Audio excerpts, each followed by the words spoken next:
পুলিশদের ঘৃণা করবে সাধারণ মানুষ, বিবেক সম্পন্ন বুদ্ধিজীবীরাও। আপনারা সবাই ভুলে যাবেন AK-47 মতো মারাত্মক অস্ত্র পাওয়া গিয়েছিল আসামিদের কাছে।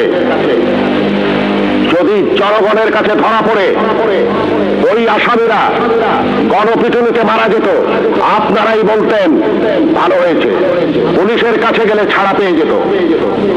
একটা কথা মনে রাখবেন, পুলিশ কখনো আসামি ছাড়ে না। আসামি ছাড়ার অধিকার শুধুমাত্র বিচার বিভাগের। বলুন তো, AK-47 মতো রাইফেল কেন এদেশে আসবে, যা শুধু যুদ্ধক্ষেত্রে ব্যবহৃত হবে? কেন AK-47 বাংলাদেশে আসছে? কিসের আলামত?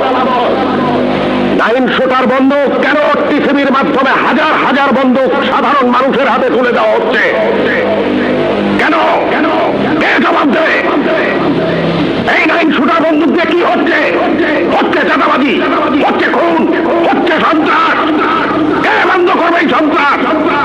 কে জবাব দেবে? কে জবাব দেবে? কে জবাব?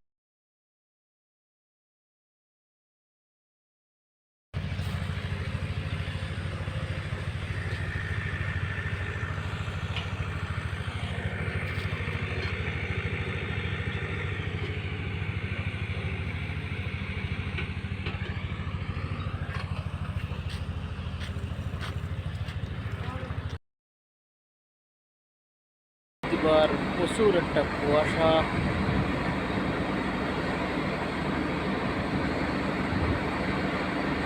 বেলডিসরে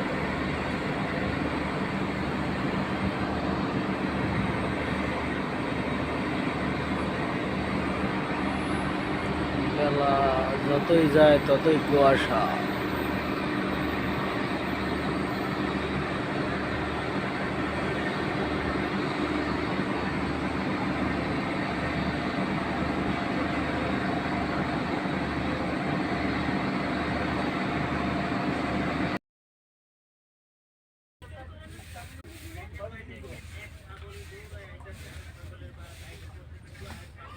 দেখেন ভাই, দেখেন এই লোকটা এমন ভাবে রাস্তা দিয়ে হেঁটে যাইতেছে, এ করে শুনলে রাগ হয়। দেখেন ভাই, দেখেন এই লোকটা কিভাবে নিজের বুদ্ধি দিয়ে এই রডটাকে এভাবে দেখাই দিল। ভাই দেখেন, আপনারা দেখেন।